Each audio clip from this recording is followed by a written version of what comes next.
far as what to do when we wait. But we're going to continue our lesson, y'all. We still going through Jesus being the ultimate transformer. That's Pastor's lesson. Jesus being the ultimate transformer. For us, and like I didn't change anything. I changed things for me. So I teach for my personal growth. So for me, we're dealing with being better. Be a better you. You can't see my A, y'all. My bad.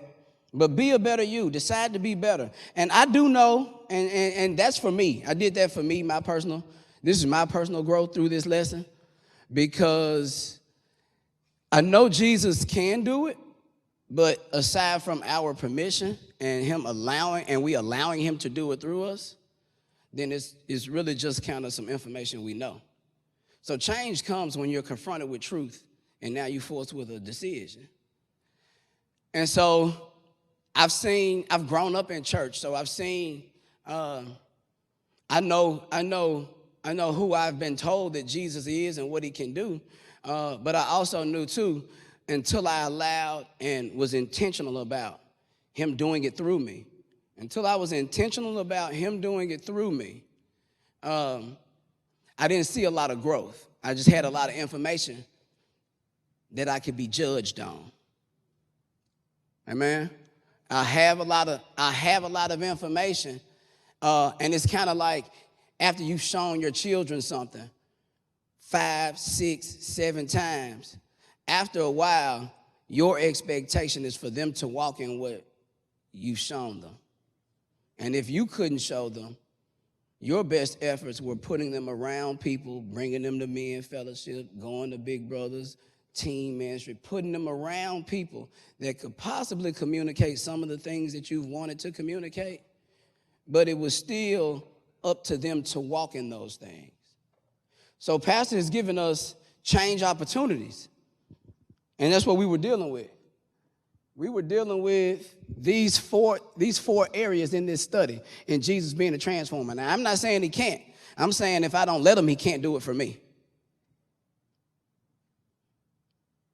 So these were the opportunities going from death to life.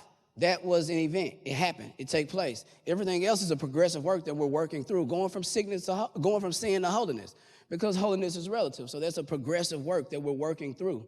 Amen. How many of y'all are much holier than you were 6 years ago? Okay, I see Nino keep his hand down. 8 years ago. My fault, Nino. 8 years? 19? Okay, all right. How many of y'all are much holier now, though, than you were 10, 12 years ago?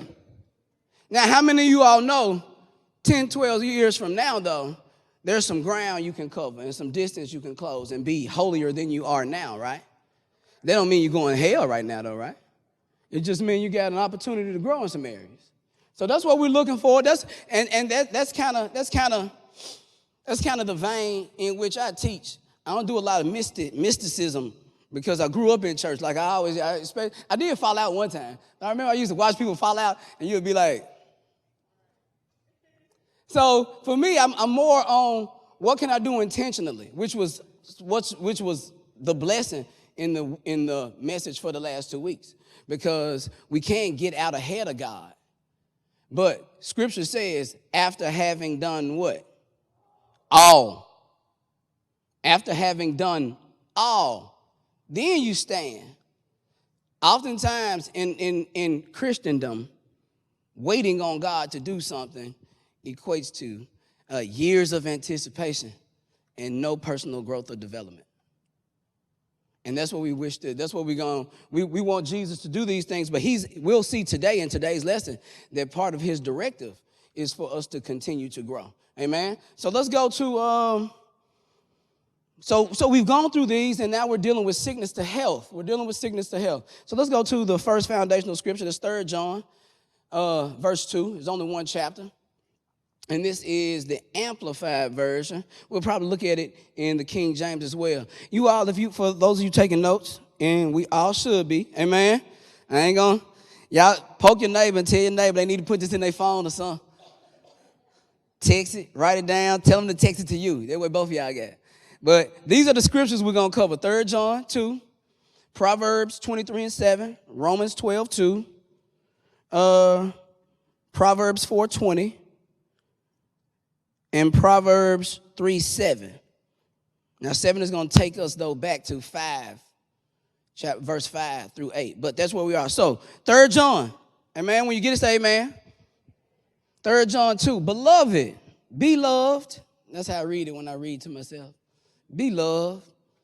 I pray that in every way you may succeed and prosper and be in good health, just as I know your soul prospers. Let's look at it in the King James. Beloved, he's still telling me to be loved. That's big. Beloved, I wish above all things that thou mayest prosper and be in health, even or to the degree of, or on par with, thy soul prospereth. That's King James, prospereth, continual. So God's hope, or his prayer here, is that we what? Prosper. And what else? All right. Now, based on this verse, what's his responsibility? Good. So based on this verse, what's our responsibility?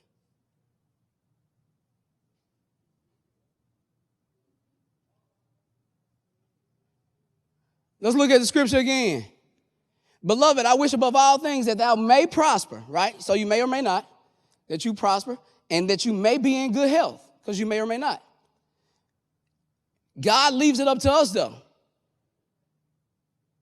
If it's up to my soul prospering. Now, my soul, right? Let's repeat after me. I am a spirit. I have a soul. I live in my body. I am a spirit. I have a soul. I live in my body. Now, we went through those as being nouns, right? So let's think of it now in terms of activity, right? So what happens at your spirit level? That's your consciousness. At your soul level, that's your awareness, things that you are aware of. So soul is equated to what? What I'm aware of. This takes place in my soul. We're dealing with the activity now. Spirit, soul, body. Now activity, consciousness, awareness, experience in my body. So what we're going to see in today's lesson is I dictate my experience. And we've been praying, hoping that God does. Amen? Even as thy soul prospereth. My soul, things that I am aware of, my mind, my will, my intellect, my emotions, my soul. So God leaves my success and my health up to who? Up to me. Now, when did God play a part in that?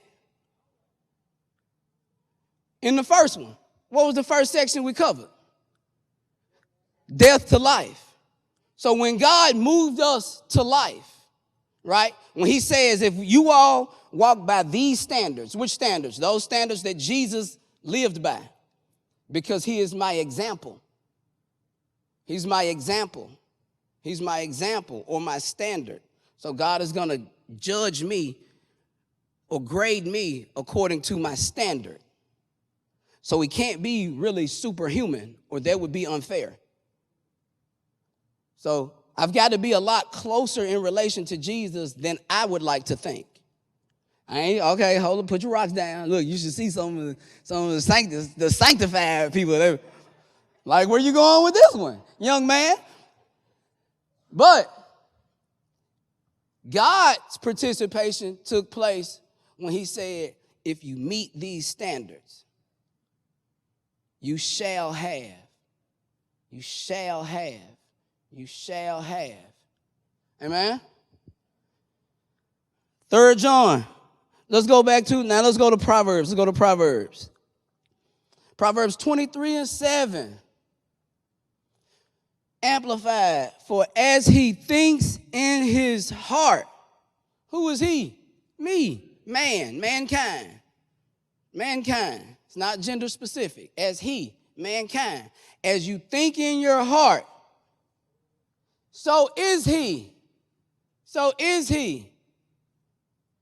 So far, I have learned that my prosperity and my health is whose responsibility? Because his desire is that I be in health.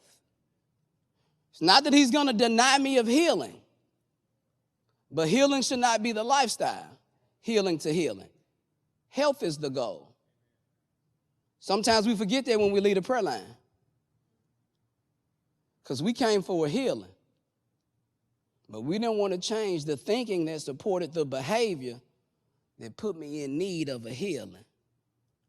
I ain't just asking everybody to connect their faith with mine over this hypertension. It was years of decision making. It was years of me saying, I know it's after 8 o'clock. But them Breaking Bake cookies, though, it's like cook, crack. And she'll run through three or four packs a week. I know what you're doing. You hating on me.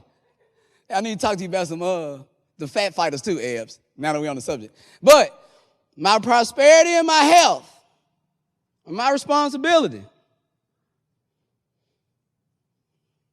He also told me that as I think, so am I. So, beloved, I wish above all things that I prosper and be in health, even or to the degree that my soul, right, or my thinking is different. And the goal in a Christian lifestyle is to think like Christ. They didn't kill Jesus for being Jesus. They killed Jesus for what Jesus kept telling people. They were killing Jesus for what he kept saying to people. Because there is, you shall know the truth. Truth, Greek word aletheia, a truth that you live by. So once you're confronted with this truth, now you got a decision to make. Check this out. Once you're confronted with the truth, there's a decision to make. Now change will happen either way. You can decide to change for better, or you can decide to remain the same. In your mind, remaining the same was not a choice for change. But remaining the same is a choice for change for the worse, if everything else is progressive. If I stay here and everything else keep going, I chose to stay here. Even choice is a function of your spirit. Choice is a function of spirit. And what he's given us is the ability as human beings. That's how we differ from the animal kingdom. As human, that's why you don't see grace, mercy. You don't see a lot of that in the animal kingdom. You see it paternally, maternally from parents, but I've seen hippos where the daddy ate the kids. So that's why they don't have those same attributes, because as a human being, I can expand my awareness. Like right now, all of us probably had a trying week. But all of us right now seem to be very attentive. Seem to be. Which means you can function independent of your circumstances. And it was a function of spirit that made you choose to listen attentively. Amen? So as a man thinketh in his heart, so is he. If I think everybody's against me, I only see when people treat me bad. If I think I woke up and didn't get enough sleep, I only see the things that frustrate me. If I think I got a loving and obedient family, I only see the things that show me the effort toward that. If I think they ungrateful, every time they come in and kick their shoes off the wrong way, I'm going to feel a certain way about it. So is he? You are offended. As you think of ways to be offended, you are offended.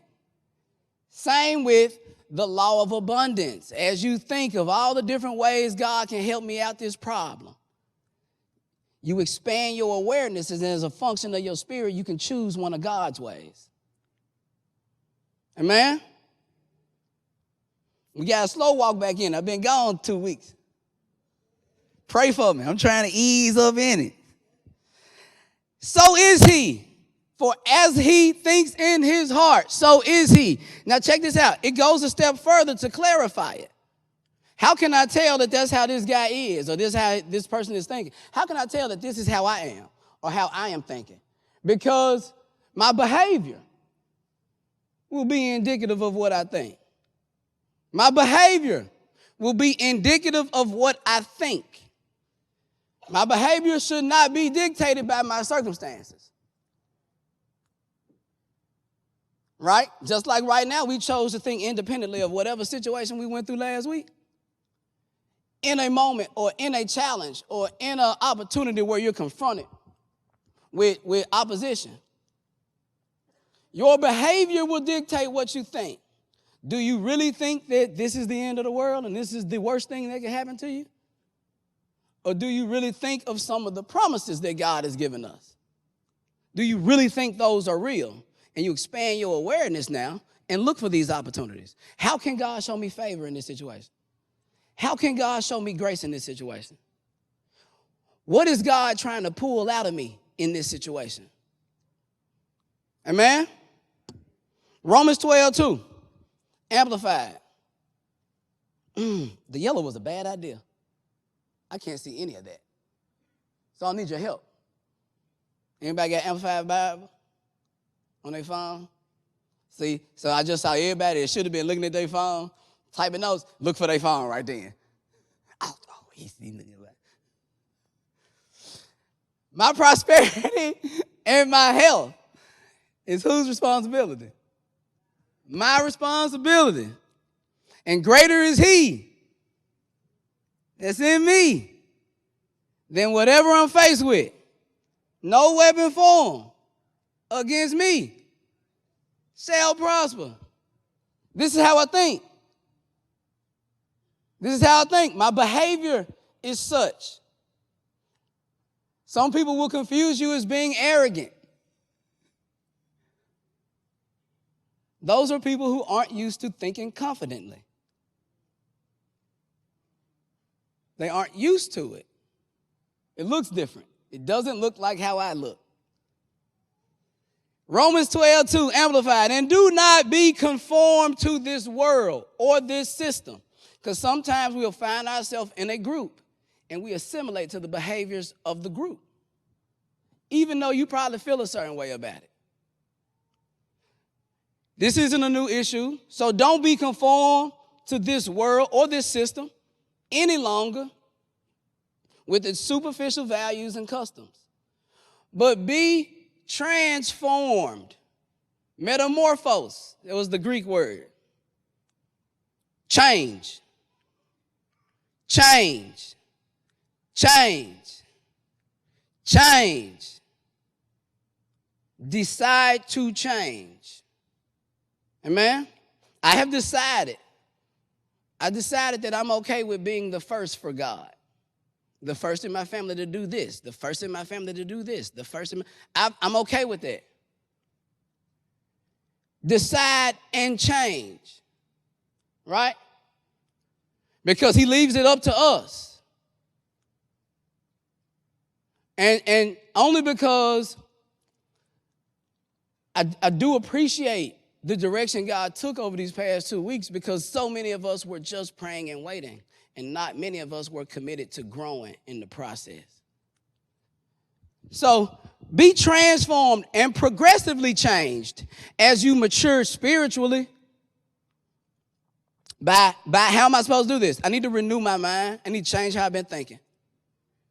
I did not realize that there was something wrong with my thinking until I started going to therapy, to see a psychiatrist.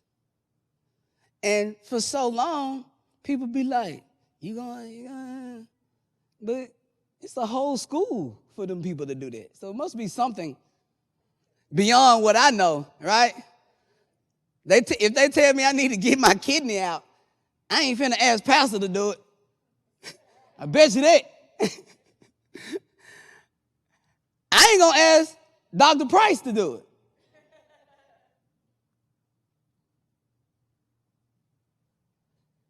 It's something that we probably should give heavier consideration to, given how much in the Bible is directed toward how we think. I didn't learn that some of the stuff I learned was wrong until somebody outside of me was able to expand what I was aware of. And now I can make a choice to either stay or change. It made my marriage better. I still tell y'all, hello, sister. I still talk about not wanting to wash dishes, but I wash dishes. I ain't finna walk out the house slamming doors and not coming home, no. That's how I used to act. Change. So what if some of the things you learned, now it's time to unlearn them? I like the old Dr. Ike, and that's how Dr. Ike, Eichenhofer. That's how he started all his sermon. We got to learn and unlearn. It's so much that we were taught in tradition based on what worked for that person's makeup and their person's disposition, their person's weaknesses, their person's strengths. That's not good news for me if that's how you won.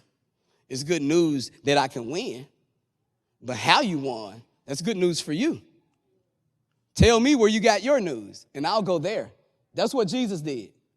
Jesus started saying, you don't have to just come up here to get to God. I'll make it where you can go straight to God. Don't you think them folk in that church was going to get mad at that? They ain't going to keep sending you their money. Right? So Jesus was telling them something to free them by the renewing of your mind. Let me know that he's laid me on a track where I can walk in what he created me to be. But I may have picked up some lenses. I may have gone through some circumstances, some situations, and now I see everything through that circumstance or that situation. You don't automatically wake up and be a victim, right? You don't build walls like that. Usually, if people build walls, each brick was disappointment. So they have a different lens when they look at things. So you got to renew your mind. First of all, you got to be willing to understand that I may not know everything there is to know about being a husband.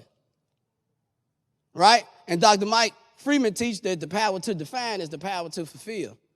Whatever it is that you do, have you really looked at the definition of it? Have you really connected with the purpose that it meets and how it serves man? Because once you do that, you have a different expectation when you're praying for God to move on your behalf, because you can see how you serving his creation in what you do. It's a different level of expectation. It's a different faith. Right? And you can attract those things that you believe in for. By the renewing of your mind. How do I do that? By focusing on godly values. So in my wait, while I'm waiting, I'm going to be faced with opportunities to compromise. I'm going to be faced with an opportunity to tell the truth. Yeah, I did it. That was my decision. That was a bad idea. Or I can say, I don't know who told them to do that. Or I can say, oh, baby, you ain't say where I went all night. I don't do that no more. Right? Focusing on godly values, you're going to have an opportunity to compromise. What were some godly values? So when you start focusing on godly values, the process, now, you're bringing his spirit in. So there are only two types of spirits. So if you haven't brought his spirit in, there may be some existing energies there.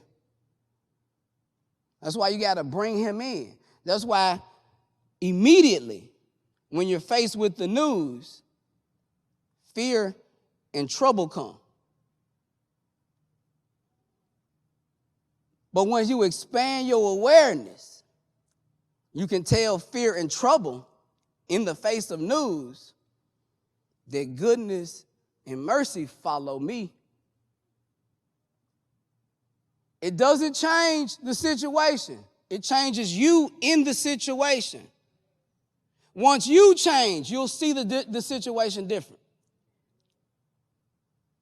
It's just like that with health. Pastor's big on health now, so he's big on food and big on eating.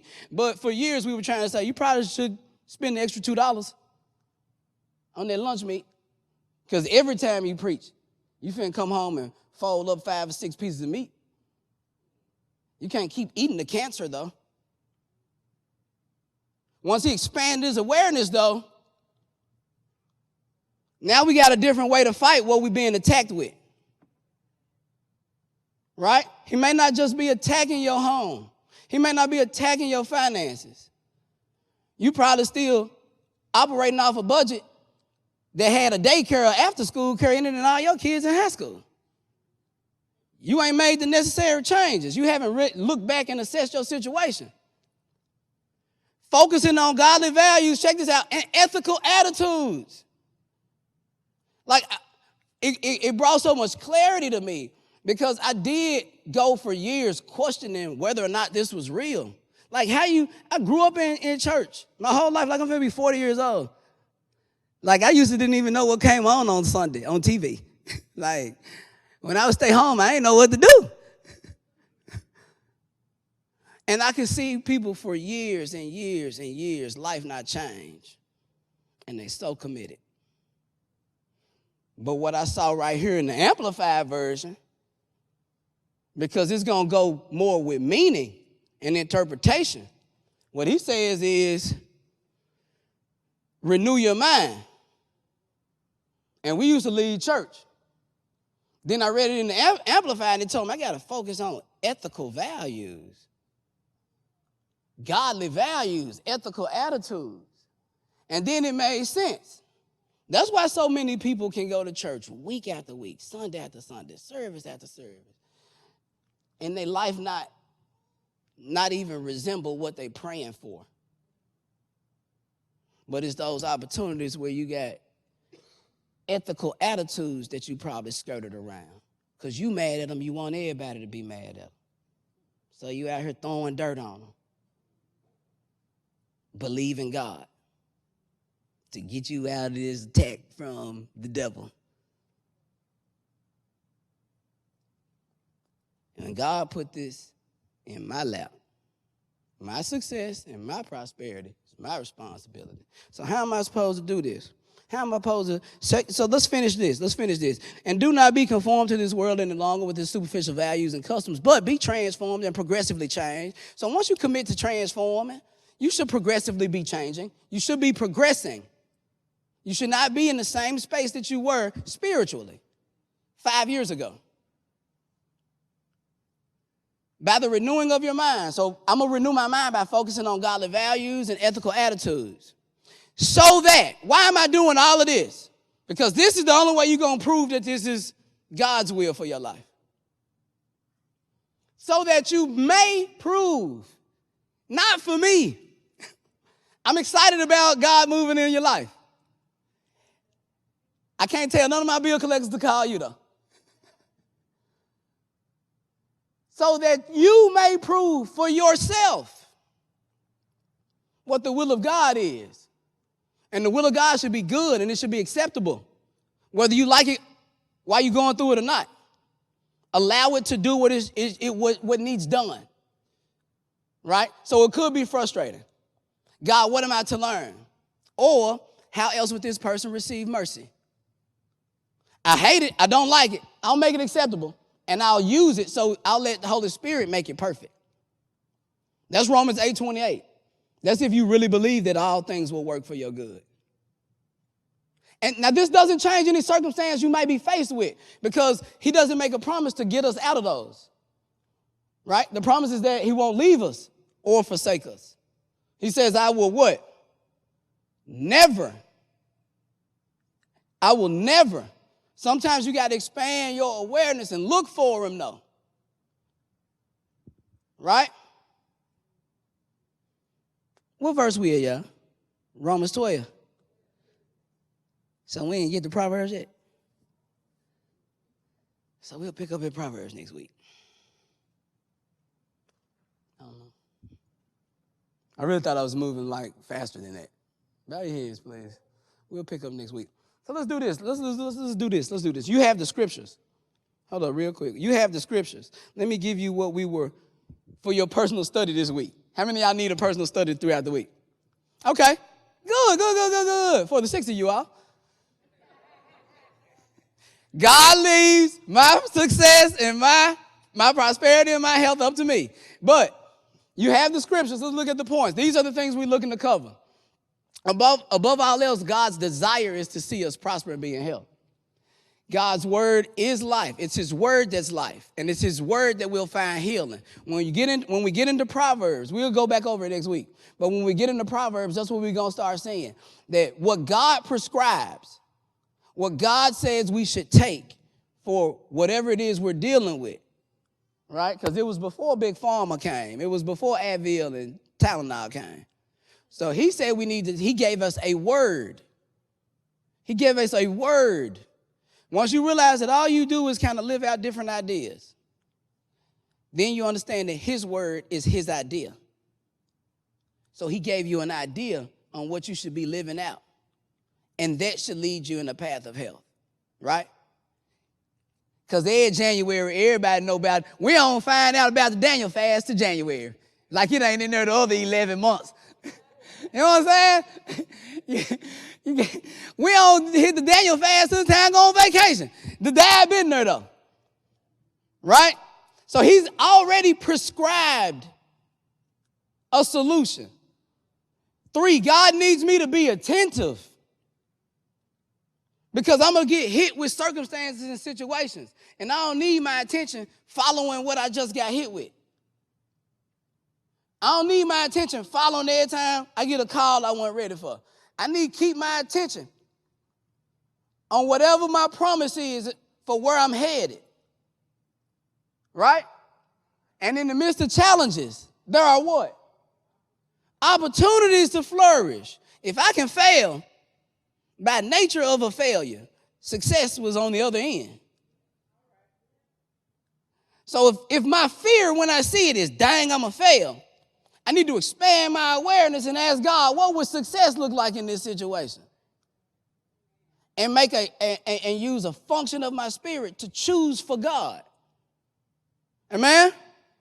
So God can't do for me what he can only do through me. I am a spirit. I have a soul. I live in my body. And God leaves my success and my health up to me. He wants me to continue to grow. I shouldn't be thinking the same way I thought 5 years ago, 7 years ago. I should be thinking beyond. I should be thinking 7 years from now.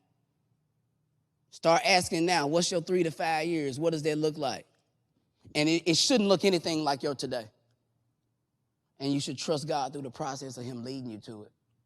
If he shows it to you, it exists. It's just as real as you telling me what your 3rd grade teacher did that really made you mad. You can remember it. I remember Miss Talbot. I better not see her in traffic. That's how Melvin used to do us. He used to drive by the driving school buses and say, I ain't got no brakes, swerving at the driving school car. But we're going to pick up next week with Proverbs. Proverbs, I need an ink pen. Somebody toss me an ink pen. You too far back. I might miss. That would be embarrassing. Yes. Little bold.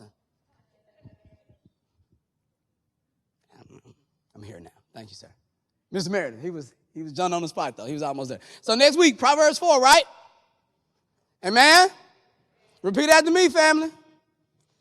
God leaves my success and my health and my prosperity up to me. I'm only